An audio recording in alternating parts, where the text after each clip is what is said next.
Okay, so happiness. You either really want it or you don't. Now, let me tell you what I mean by that.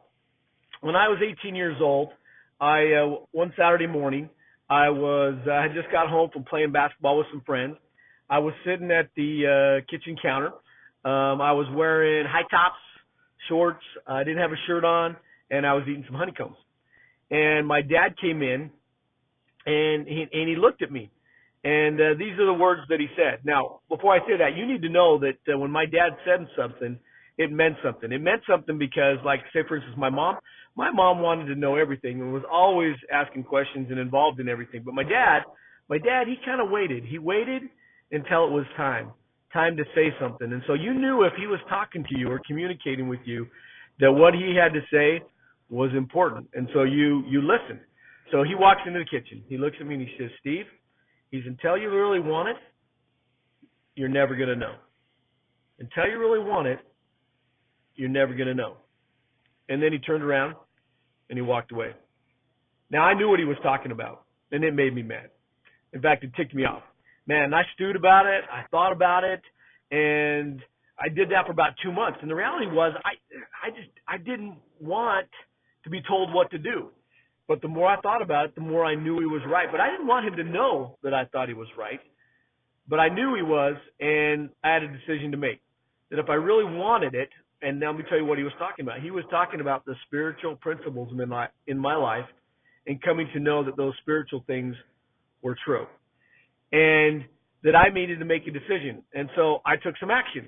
And that action has led me where I am today, where I've come to understand that there are some principles or some truths in my life, in everybody's lives, that are true. And that if you apply them, you can find happiness.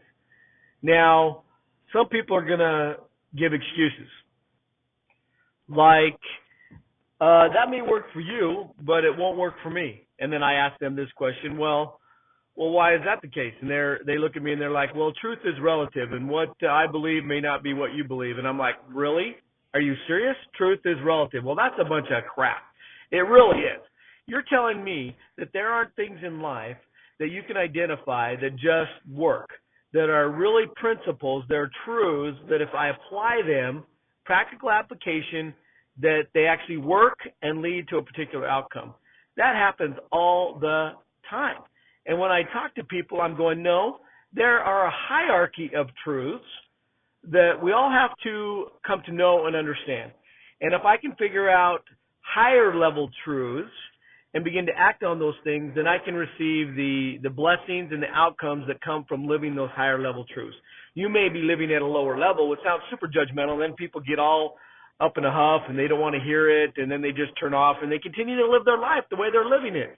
But the reality is, if you want to choose happiness, then you got to really want it, and you have to say, okay, I'm going to go on a journey. I'm going to go seeking for truths, and I'm going to try to identify the highest level of truths that I can find in order to move forward and find happiness in my life, instead of for just settling on where you're at.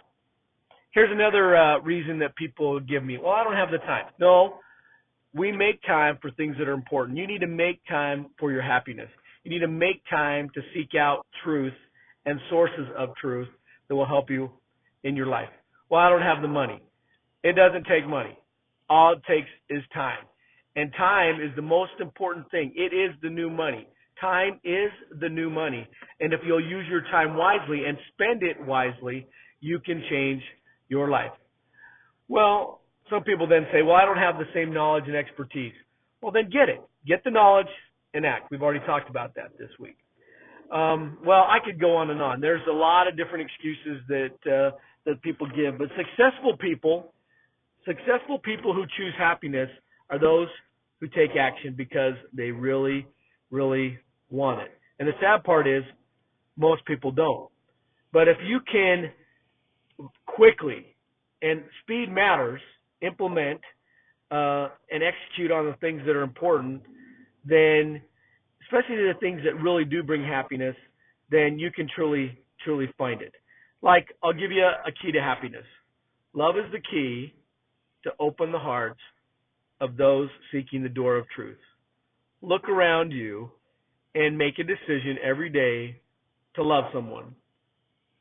First, yourself, and then focus on your family, people around you. And you're like, well, I don't even talk to some people in my family. Really? Well, they did something to me, they offended me, and I can't forgive them. Well, then there's a lot of truth that you need to learn in relationship to relationships and life. And I would never let a problem to be solved. This is what Thomas Monson has said. Never let a promise, never let a never let a problem to be solved get in the way of a person to be loved. Truth in life. So anyway, today's podcast, today's blog, man, you got to want it. And if you want it and you choose to want it, then I would go on a personal journey to seek out truth. And if you do, it will change your life. And I promise you that. And I hope you have a great day, and we'll talk to you later.